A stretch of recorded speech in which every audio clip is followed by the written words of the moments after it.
The first reports came from the Outer Rim colonies, strange symptoms that made no sense to the galaxy's best medical minds.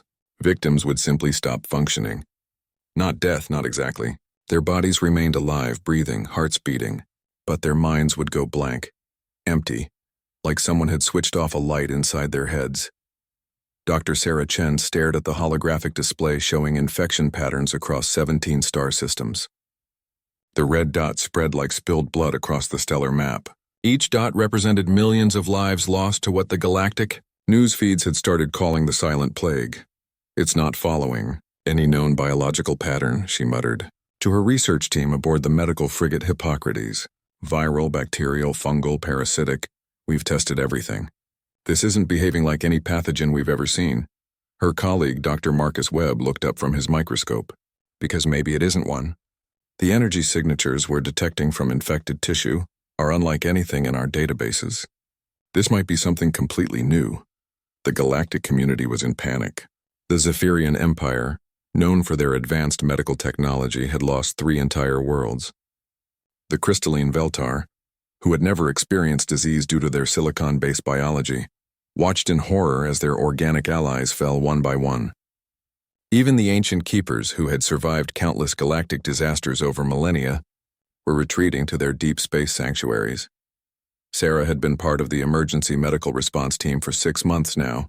She'd watched entire civilizations crumble as the plague spread through trade routes and communication lines. The strangest part was that it didn't seem to follow normal infection vectors. Sometimes it would skip entire planets, only to appear on distant worlds with no apparent connection to infected areas. The breakthrough came during her analysis of brain scans from patients on Kepler 442b. The human colony there had been hit hard, with over 60% of the population affected. But something was different about the human cases. While other species showed complete neural shutdown, humans displayed unusual brain activity patterns. "Look at this," Sarah called out, highlighting sections of the neural scan. "The human brain is fighting back. See these gamma wave patterns? They're not present in any other species we've studied." Dr. Webb leaned over her shoulder, studying the data. "That's impossible. Every other species shows the same response. Complete neural collapse within hours of infection. But these humans, their brains are actually adapting." Sarah pulled up more scans from different human colonies. The pattern was consistent.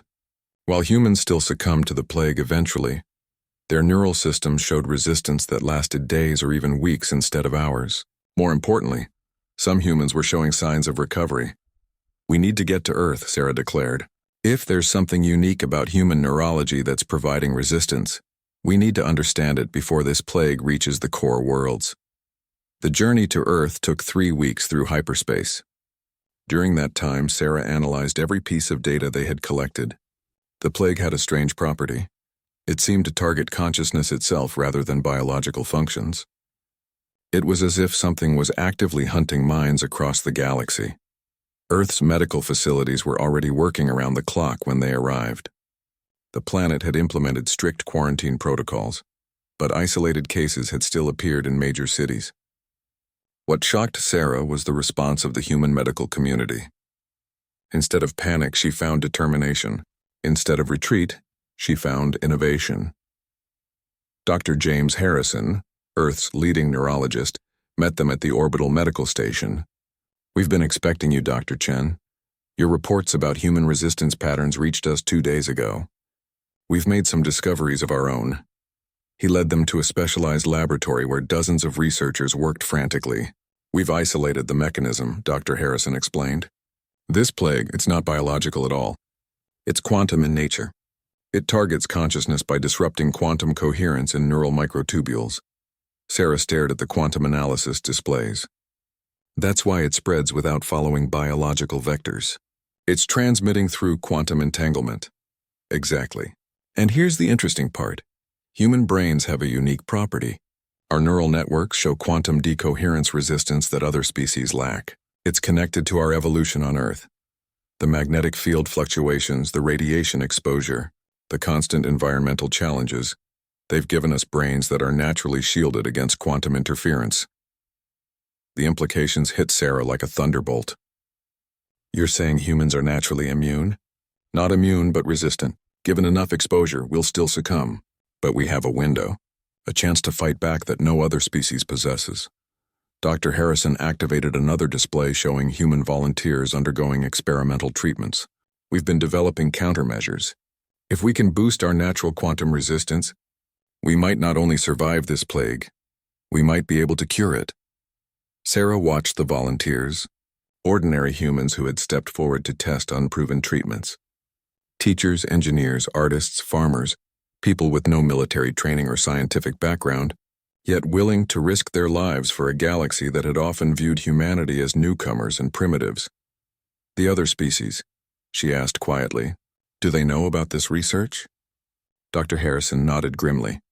We've shared our preliminary findings. The response has been interesting. Some are grateful, others are suspicious. A few seem to think we're somehow responsible for the plague since we're the only ones showing resistance. That's ridiculous, is it? Think about it from their perspective. A mysterious plague that targets consciousness appears just as humanity is expanding into the galaxy. We're the only species that can fight it. Some are starting to ask uncomfortable questions about the timing. Sarah understood the implications.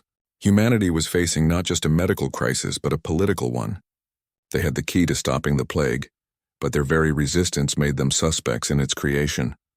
What do we do? She asked. Dr. Harrison's expression hardened with determination. We save the galaxy anyway. Not because they trust us, but because it's the right thing to do. We're going to need every human research facility, every volunteer, every bit of our natural stubbornness and refusal to give up. As Sarah looked out at Earth below, she realized this wasn't just about fighting a plague anymore. This was about proving what humanity was made of when the galaxy needed them most. The other species might doubt them, fear them, or even blame them. But humans had never let that stop them before. The real fight was just beginning. The quarantine zones on Earth looked like something from humanity's darkest nightmares. Entire city blocks sealed off, automated drones delivering supplies, and families separated by transparent barriers that might as well have been made of solid steel. But inside these zones, something remarkable was happening.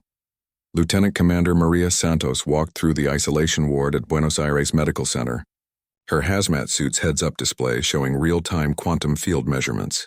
The readings were unlike anything she'd seen during her years as a military medical officer. The infected humans weren't just lying there waiting to die, they were fighting. Patient 247 is showing increased theta wave activity, reported Dr. Kim Nakamura, the lead researcher for the Human Resistance Project. Her consciousness is actively restructuring itself to counter the quantum interference. Maria stopped beside the bed of Elena Rodriguez, a 34-year-old teacher who had been exposed to the plague 3 days ago. While members of other species would have been completely catatonic by now, Elena's eyes tracked movement and she could still respond to simple commands. How is this possible? Maria asked. Dr. Nakamura pulled up Elena's brain scans on a portable display. We're calling it quantum consciousness adaptation. The human brain isn't just resisting the plague, it's learning from it. Each time the quantum disruption attacks neural pathways, our minds are finding new routes around the damage. Elena's hand moved slightly, and Maria noticed her trying to speak.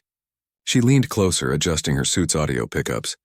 The children, Elena whispered, in my classroom. Are they safe? Even while fighting off an infection that had destroyed entire civilizations, this woman was worried about her students. Maria felt a familiar surge of pride in her species. This was what made humans different, not their resistance to the plague, their refusal to stop caring about others even when facing their own destruction. They're safe, Maria assured her. The school was evacuated in time. Dr. Nakamura led Maria to the research laboratory where the real miracle was taking place. Hundreds of human volunteers had submitted themselves to controlled exposure tests, allowing scientists to map exactly how their brains responded to the quantum plague. Look at this, Dr. Nakamura said, activating a three-dimensional display of neural activity. This is a Zephyrian brain under plague attack. Complete shutdown within 4 hours. No adaptation, no resistance, just total collapse. The display shifted to show a human brain under the same conditions. Now watch this. The human brain takes damage, yes, but see how it immediately begins forming new neural pathways. It's like our minds are constantly rebuilding themselves faster than the plague can destroy them. Why us? Maria asked. What makes human brains so different?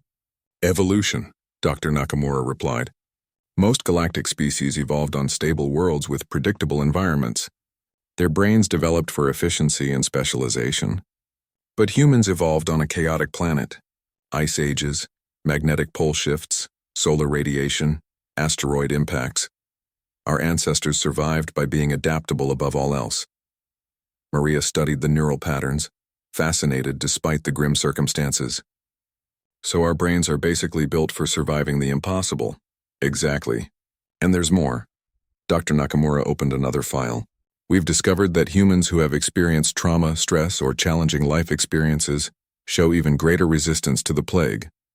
It's as if every hardship we face makes us stronger against this quantum attack. The implications were staggering. Humanity's history of war, suffering, and struggle, things that other species often criticize them for, had actually prepared them for this moment. Their scars had become their armor. We need to scale up production of the resistance boosters, Maria said. How many doses can we manufacture? That's where we run into problems, Dr. Nakamura admitted.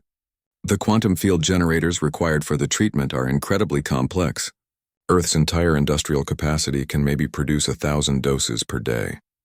But the galaxy has trillions of sentient beings. Maria's mind raced through the mathematics. Even if they could cure every human and turn them into plague fighters, there weren't enough of them to treat every infected being in the galaxy. They needed a different approach. What about prevention instead of treatment? She asked. Dr. Nakamura's eyes lit up. You're thinking about quantum shielding. If we can't cure everyone who's infected, maybe we can protect the uninfected populations.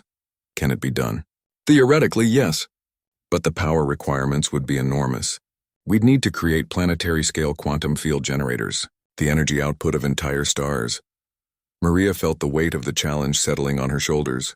They had found humanity's unique advantage, but using it to save the galaxy would require resources and cooperation on a scale never before attempted. Her communication device chimed with an incoming transmission from the Galactic Council. The holographic image of Chancellor Vexitar, a tall insectoid being from the Hive worlds, appeared before her. Commander Santos. The Chancellor's translated voice carried undertones of desperation. We have received your preliminary reports about human resistance to the plague. The Council requires immediate access to your research data and treatment protocols. Maria chose her words carefully. Chancellor, we're happy to share our findings, but implementation will require significant resources and cooperation from member worlds. Resources will be provided, Vextar replied quickly. What do you need? Industrial capacity from every major manufacturing world. Energy outputs from stellar collectors in at least 50 systems, and volunteers from every species willing to undergo experimental treatments. The Chancellor's compound eyes seemed to dim. You ask for the entire galaxy to place itself under human direction. I ask for the galaxy to work together to survive, Maria corrected. Humans can lead this fight because we have natural advantages, but we can't win it alone. We need every civilization contributing their strengths. And if we refuse? Maria kept her expression neutral. Then billions more sentient beings will lose their minds to this plague. The choice is yours, Chancellor. After the transmission ended, Dr. Nakamura looked troubled. Do you think they'll agree to the cooperation? Some will, Maria replied. Others will try to take our research by force and develop their own solutions. And a few will probably blame us for the whole crisis and try to eliminate the human threat. So what do? Maria looked out at the quarantine zones where ordinary humans were volunteering to test unproven treatments, where doctors worked around the clock to save alien patients who might never trust them, and where teachers like Elena Rodriguez still worried about their students even while fighting for their own sanity. We do what humans always do, she said. We help them anyway. Not because they deserve it, not because they'll be grateful, but because it's right. And because when this is over, we want to look at ourselves in the mirror and know we did everything possible to save innocent lives. Dr. Nakamura smiled. Even if they hate us for it?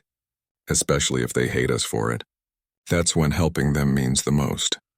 The Titan shipyards had never seen anything like it.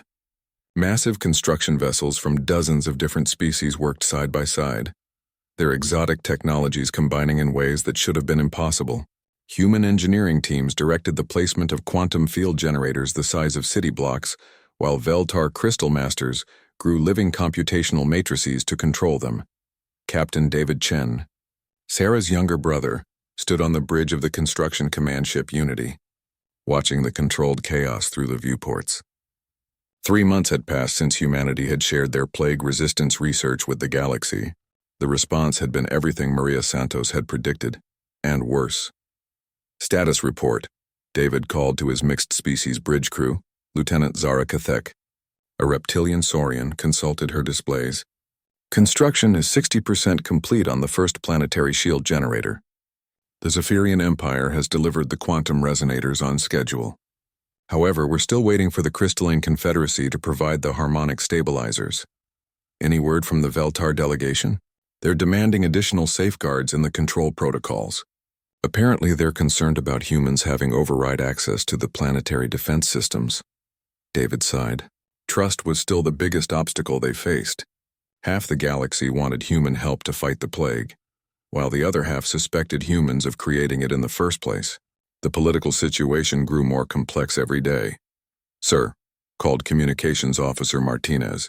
Incoming priority transmission from Earth. It's Admiral Zhang. The holographic image of Admiral Zhang materialized on the bridge. Her expression was grim. Captain, we have a problem. The hegemony is mobilizing its fleet. David felt his stomach drop. The Draconian hegemony controlled the largest military force in the galaxy. If they were moving against human interests, what's their stated reason? He asked. They claim the plague is a human bioweapon designed to make other species dependent on human technology. They're demanding immediate withdrawal of all human research teams from infected worlds. That's insane. We're trying to save their people. Logic isn't driving their decision-making right now, Admiral Zhang replied. Fear is. The plague has reached their core worlds and they need someone to blame. Humans make convenient scapegoats. Lieutenant Kethek looked up from her station. Captain, I'm receiving reports from our construction teams. Several Draconian vessels have just dropped out of hyperspace near the generator assembly points. They're powering weapons. David's training kicked in. Red alert. All civilian vessels are to withdraw immediately. Military escorts. Take defensive positions around the construction platforms. Sir, Martinez called out. The lead Draconian vessel is hailing us. On screen, the bridge filled with the image of Commander Vashka, a massive Draconian whose scales showed the deep crimson of their warrior caste. Human vessel, you will immediately cease construction activities and surrender all plague-related research data. Commander, David replied steadily. We're building defensive systems to protect all species from the plague. This benefits your people as much as anyone else's. Lies, Vashka snarled. The plague appeared when humans joined the galactic community. You have the only resistance. Your motives are clear.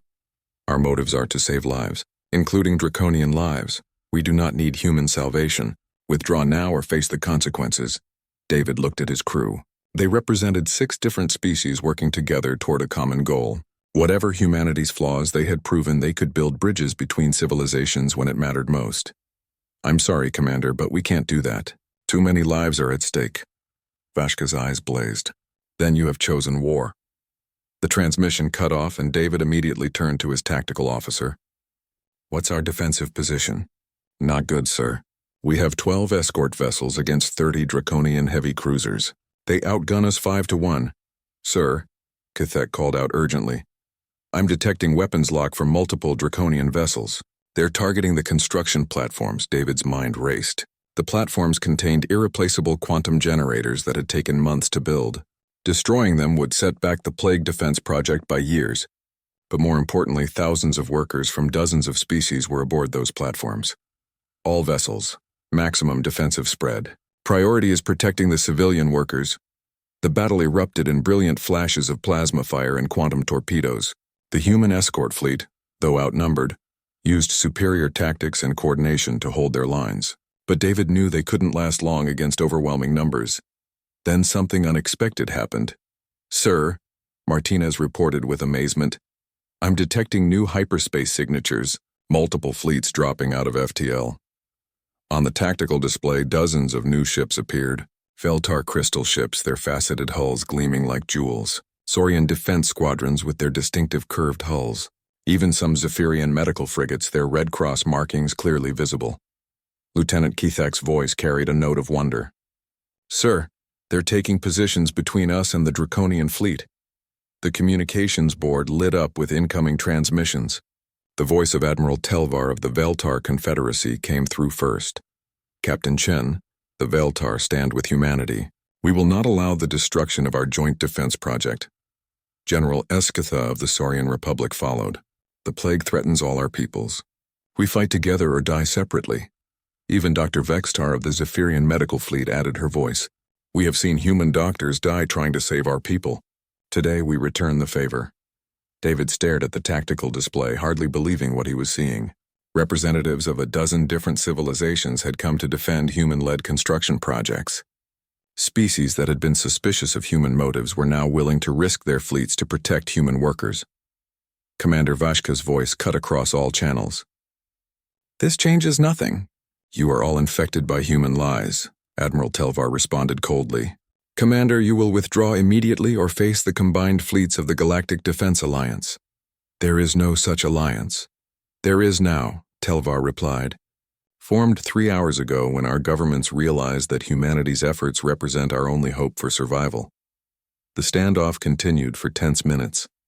David could see Draconian vessels adjusting their positions, trying to find angles of attack that wouldn't result in massive casualties among the Allied fleets. Finally, Vashka's image appeared one more time on the main screen. This is not over, humans. When your plague consumes the galaxy, remember that we warned you. The Draconian fleet jumped to hyperspace, leaving behind a strange quiet. David looked around his bridge at the mixed crew who had just fought together against impossible odds. Sir, Kathek said softly, I owe you an apology. My government initially shared the Draconian suspicions about human involvement in the plague. But watching your people work these past months, seeing human doctors risk their lives for Saurian patients they'd never met, we understand now what humanity truly represents. What's that? David asked. Hope, she replied simply. When the galaxy faces extinction, humans don't ask what's in it for them. You ask what you can do to help. David looked out at the construction platforms where work was already resuming. Human engineers worked alongside alien technicians, building humanity's gift to a galaxy that still only half trusted them. We're not perfect, he said quietly. We make mistakes, we have our own fears and prejudices. But when it matters most, we try to do the right thing. That, Kathek replied, is what makes you extraordinary. Dr. Sarah Chen stood in what had once been the Grand Assembly Hall of the Galactic Council. Now it served as the central command center for Operation Mindshield, humanity's ambitious plan to create quantum consciousness barriers around every inhabited world in the galaxy. Holographic displays showed real-time data from thousands of worlds, and the news was getting worse every day. Status report on the core worlds, she called to her team. Dr. Rashid, a human specialist in quantum field dynamics, looked up from his calculations. We've successfully deployed shield generators on 43 planets so far. Each one is protecting an average of 8 billion consciousness patterns from plague infection. And the bad news? The plague is adapting faster than we anticipated. It's learning to penetrate our quantum barriers. What worked on the first protected worlds is already showing decreased effectiveness on newer installations. Sarah felt a chill that had nothing to do with the temperature. An adaptive quantum consciousness plague that could learn from their defenses was worse than their worst-case scenarios. How much time do we have before current shields fail? At the current adaptation rate? Maybe 6 months before the plague breaks through completely. Around the command center, representatives from dozens of species worked frantically at their stations. The sight would have been impossible to imagine just a year ago. Natural enemies collaborating on humanity's radical plan to save galactic civilization. But desperation had a way of creating unlikely alliances. Ambassador Krill of the Insectoid Collective approached Sarah's workstation. His translated voice carried undertones of urgency. Dr. Chen, my people have completed their analysis of the plague's quantum signature. We believe we have identified its origin point. Sarah turned to face the ambassador. The collective had initially been among the most suspicious of human involvement in the plague crisis. Their change of attitude had come only after watching human medical teams sacrifice themselves to save insectoid hive minds on 3 different worlds. Where? She asked. Sector 7G, near the Galactic Rim, a region that was declared off-limits by the ancient precursor civilization over 50,000 years ago. The implications hit Sarah immediately. The precursors had vanished from the galaxy long before any current species had achieved spaceflight. leaving behind only automated warning beacons and defensive systems that kept everyone away from certain areas. You're saying the plague came from a precursor facility? Not came from, Ambassador Krill corrected. Was released from. Our analysis suggests the quantum signature is artificial. This plague was created as a weapon. Dr. Webb looked up from his medical displays. That explains why it targets consciousness specifically. If you wanted to pacify a galaxy without destroying infrastructure or resources, a mind plague would be perfect. Sarah's mind raced through the implications. But why is it activating now? The precursors have been gone for millennia. Unknown, Krill admitted. But my people have a theory. The quantum barriers we've been constructing, they're sending resonance waves throughout the galaxy. Those waves might have triggered whatever containment system was holding the plague in check. The command center fell silent except for the humming of computers and displays. Sarah realized that everyone was looking at her. In the space of a few sentences, they had gone from fighting an unknown natural disaster to potentially being responsible for releasing an ancient bioweapon on the galaxy. So our efforts to save everyone might be what doomed them in the first place, she said quietly. We don't know that for certain, Dr. Webb interjected, and even if it's true, we couldn't have known. We were working with the information we had. The draconian hegemony was right about one thing, Sarah continued. Humanity is connected to this plague, not as creators, but as triggers. General Harrison, the military liaison to the project, stepped forward. Dr. Chen, with respect, none of that matters right now. We can investigate origins and assign blame later. Right now, we need solutions. Sarah nodded, pushing down the weight of potential guilt. Krill, can your people guide us to this precursor facility? The journey would be extremely dangerous. The automated defenses are still active after all these millennia. And if this is indeed the source of the plague, then it's also our best chance of finding a way to stop it, Sarah finished. What would we need for an expedition to precursor space? A fleet capable of fighting automated defenses that have been improving themselves for 50,000 years, General Harrison replied grimly. Technology that can interface with precursor systems without triggering additional security responses. And probably a lot of luck. Dr. Nakamura, who had been quietly working at her station throughout the conversation, suddenly called out, Sarah, I think I have something. The quantum adaptation patterns we've been tracking, they're not random. There's a structure to how the plague is learning. Sarah moved to review the data. What am I looking at? Learning curves. The plague isn't just adapting to our defenses, it's trying to teach us something. Look at the pattern progression. On the screen, the plague's adaptation sequence played out like a complex mathematical proof. Each breakthrough through their defenses followed a logical progression, almost like steps in a tutorial. You're suggesting the plague is deliberately showing us how to defeat it? Sarah asked incredulously.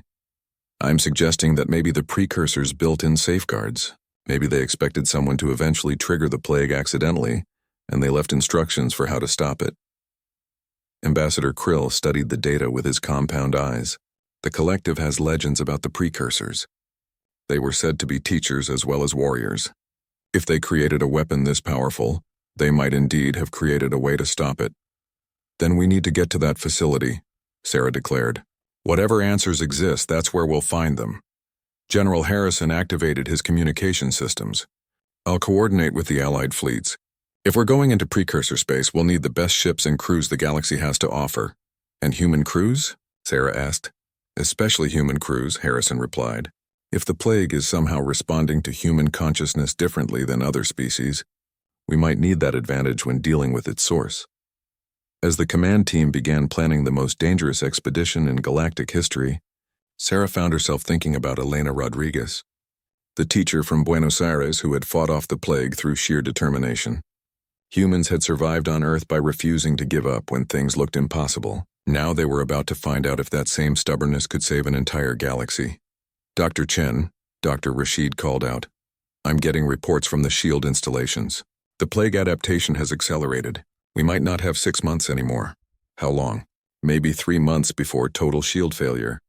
Sarah looked around the command center at the dozens of species working together on humanity's desperate plan.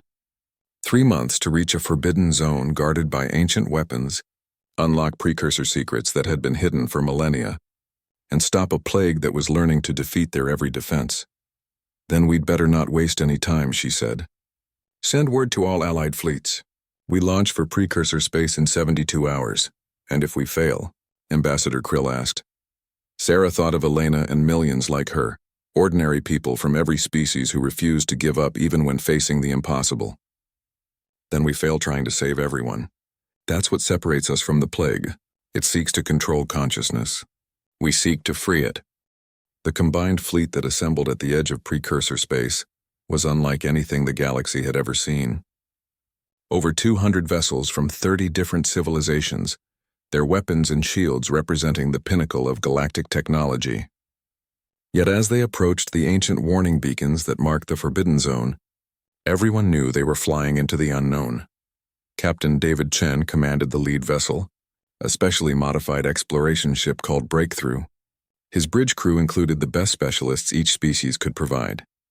Veltar quantum engineers, Saurian tactical experts, Zephyrian medical officers, and human consciousness researchers. Approaching the first warning beacon, reported Navigator Tisan, a crystalline being whose species could perceive hyperspace directly. The precursor transmission is strange. How so? David asked. It's not just a warning. There are multiple layers to the signal. It's scanning our fleet, analyzing our technology, our biological signatures, even our thought patterns. Dr. Sarah Chen, who had insisted on coming along despite the danger, looked up from her research station. It's deciding whether to let us pass. The precursors built intelligence into their security systems. The beacon's transmission suddenly shifted, and the main screen displayed a complex mathematical sequence. Dr. Webb, working beside Sarah, gasped in recognition. These are consciousness equations, the mathematical foundations of sentient thought. But they're incomplete, like a test. Can we solve it? David asked. Not alone, Sarah replied, but together. She opened a channel to the entire fleet. All vessels, we need your best consciousness researchers to work on this puzzle. The beacon is testing whether we understand the nature of sentient thought. For the next 6 hours, the greatest minds in the galaxy worked together on equations that described the very essence of consciousness. Insectoid hive mind specialists contributed collective thought theories. Feltar crystalline matrices provided quantum consciousness models. Human neuroscientists offered theories on adaptive consciousness. Slowly, the mathematical puzzle began to resolve. I think we have it, Dr. Webb announced. The final equation describes consciousness not as an individual phenomenon, but as a universal property that connects all sentient beings. The beacon pulsed once, then went dark. The space ahead of them shimmered, and the defensive fields that had protected precursor space for 50,000 years powered down. The way is clear, Tisan reported with wonder. The precursors are letting us through. The journey deeper into precursor space revealed wonders that left even the most experienced explorers speechless.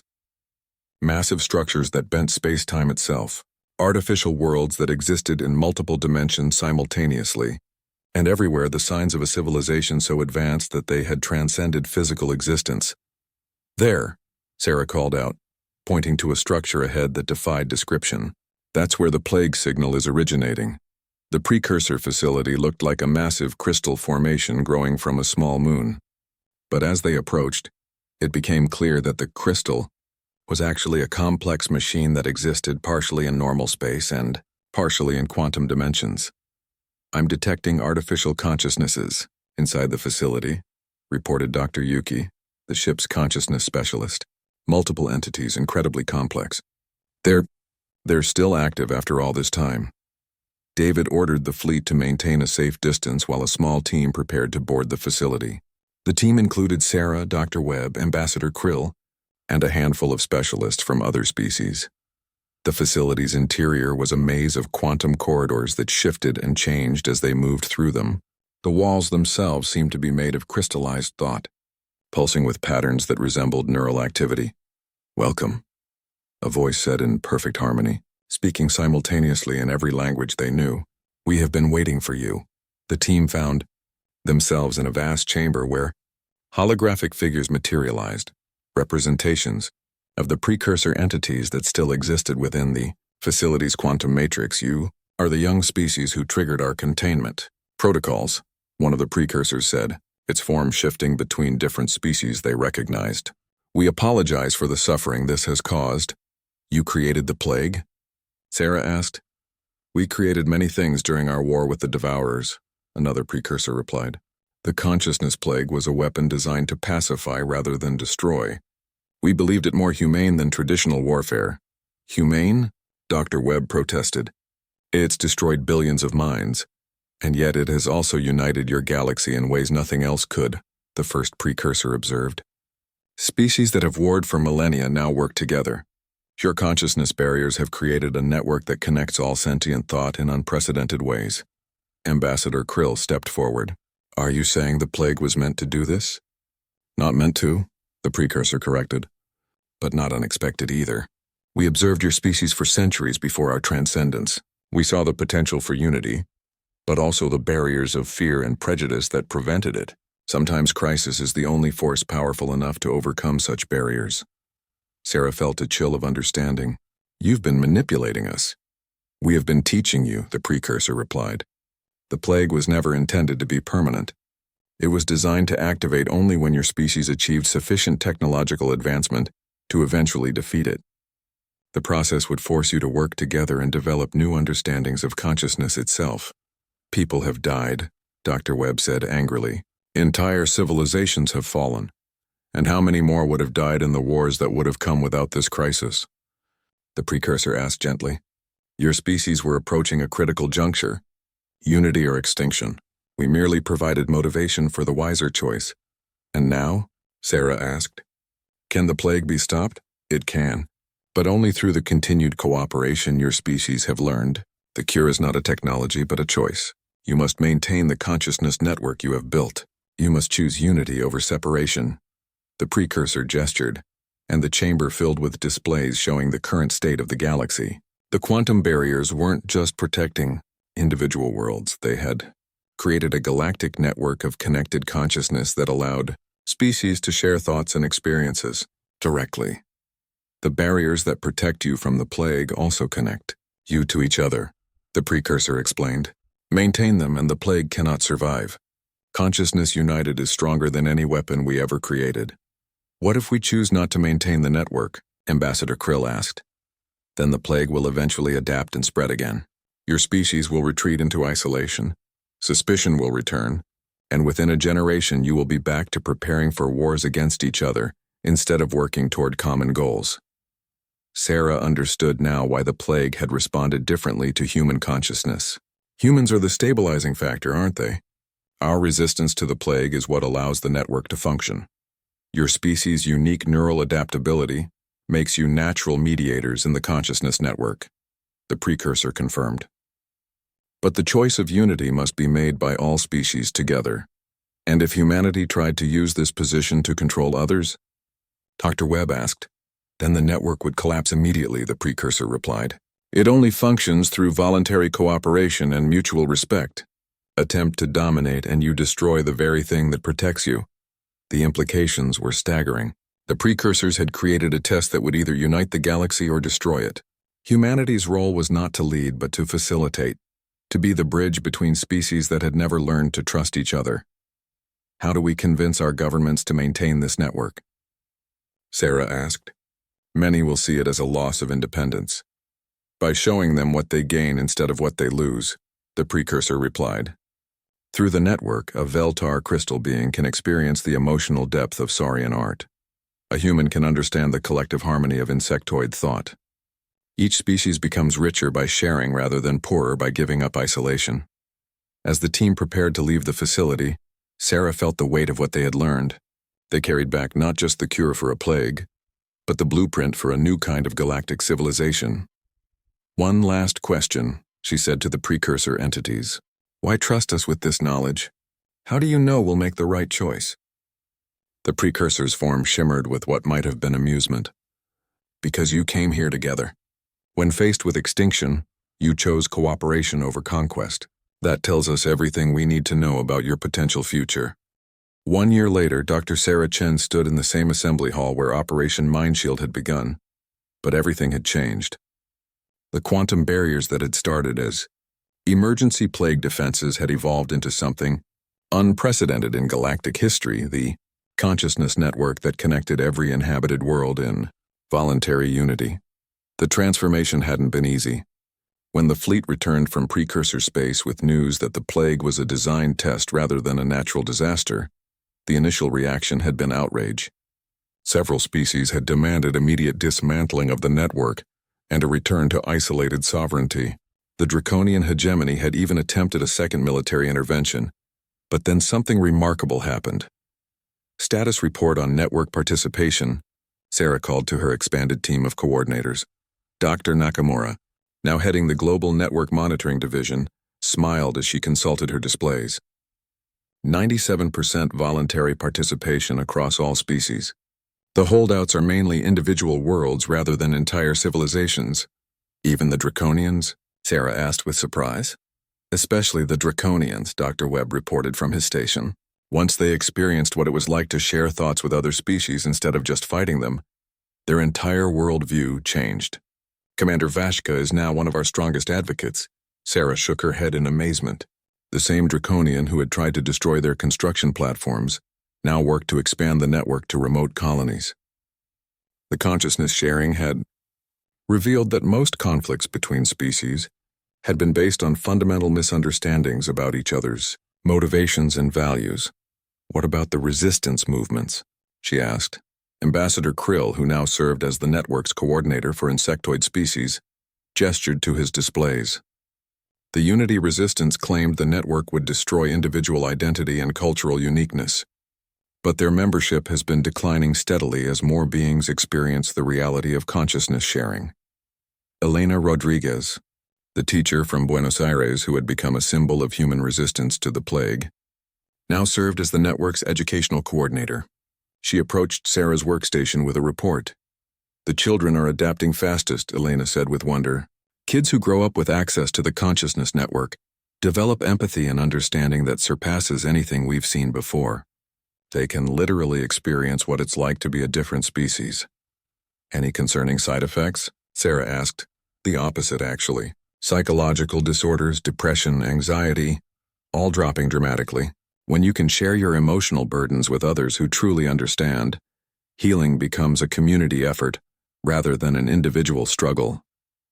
The transformation went beyond emotional healing. Scientific progress had accelerated exponentially when researchers could directly share not just data, but actual thought processes and intuitive leaps. Art had evolved into something unrecognizable as species, combined their unique perspectives into collaborative masterpieces. Dr. Chen called Dr. Martinez from the communications station. Incoming transmission from the frontier worlds. They're reporting something unusual. The holographic display showed the image of Captain Morrison from a human colony near the Galactic Rim. Dr. Chen, we've encountered something out here. A signal from beyond the galaxy. It's artificial and it's headed this way. Sarah felt a familiar chill. What kind of signal? Unknown, but it's massive. Whatever's sending it is the size of a small moon and moving at significant sublight speed. ETA to our galaxy is approximately 50 years. Sarah looked around the command center at her team of mixed species coordinators. After everything they'd been through, the idea of facing another unknown threat should have been terrifying. Instead, she felt oddly confident. Any analysis of the signal's content? She asked. That's the interesting part, Captain Morrison replied. It appears to be some kind of consciousness transmission. The quantum signatures are similar to what we use in the network, but far more complex. Ambassador Krill's compound eyes brightened. Perhaps the precursors were not the only species to achieve consciousness transcendence. This could be another test or even first contact with a civilization that chose a different evolutionary path. Either way, Sarah said, we'll meet it as a united galaxy rather than a collection of suspicious species. That has to count for something. General Harrison, who had remained with the project to oversee security aspects, nodded approvingly. The network has given us capabilities we never imagined. If this new contact proves hostile, we can coordinate defenses across thousands of worlds instantaneously. If they're peaceful, we can communicate in ways that transcend language barriers. Elena looked thoughtful. What if they're refugees? What if whatever's coming is fleeing from something even more dangerous? The question hung in the air, reminding everyone that the universe still held unknowns. But Sarah realized that her reaction to uncertainty had fundamentally changed. Where once she might have felt fear, now she felt curiosity and determination. We'll deal with whatever comes, she said simply. together. That's what the network taught us, that problems shared are problems solved. Dr. Webb pulled up displays showing the current state of the galaxy. It's remarkable to think that a year ago we were on the brink of fragmentation, species isolating themselves, building weapons against each other, preparing for wars that would have devastated entire civilizations. And now? Sarah asked. Now we're preparing to greet unknown visitors as a united galactic community. We've eliminated poverty by sharing resources efficiently. We've solved most disease through shared medical knowledge. We're terraforming dead worlds faster than ever before because every species contributes their unique skills. The precursors were right, Ambassador Krill observed. Crisis did force us to choose between unity and extinction. We chose unity, and it made us stronger than any of our individual species could have been alone. Sarah thought about the long journey from that first plague outbreak to where they stood now. Humans had played a crucial role, but not as conquerors or saviors. They had been facilitators, bridges between different forms of consciousness that had never learned to understand each other. Status update on human consciousness research? She asked. Dr. Nakamura consulted her files. Fascinating developments. Humans who participate regularly in the network are showing enhanced neural plasticity. We're literally evolving in real time to become better consciousness mediators. And other species? Similar adaptations, each according to their unique neurology. The Veltar are developing emotional processing capabilities they never had before. The Saurians are learning to think beyond pure logic. The insectoids are discovering individual creativity alongside their collective wisdom. Elena smiled. My students don't even understand how revolutionary this is. To them, sharing consciousness with alien species is just normal life.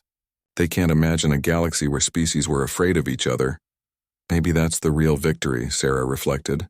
Not that we survived the plague, but that we used it to become something better than what we were. Dr. Chen, Dr. Martinez called out. Long-range sensors are detecting something interesting. The incoming signal from beyond the galaxy, it's not alone. There are similar signals coming from multiple directions. The implications were staggering. Multiple unknown consciousnesses approaching the galaxy from different vectors suggested either a coordinated arrival or refugees fleeing a common threat. Estimated time frame for the first contacts? Sarah asked. The nearest signals will reach the outer rim in approximately 47 years. Sarah looked around at her team. In 47 years, many of them would be retired or gone.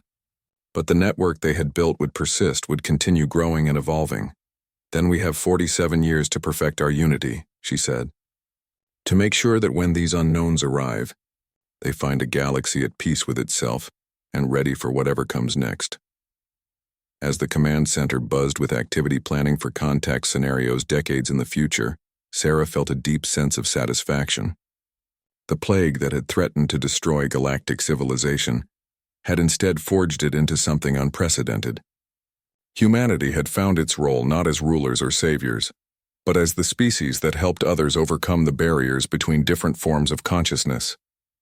The galaxy had thought the plague would win. Instead, consciousness itself had triumphed, not through conquest but through connection.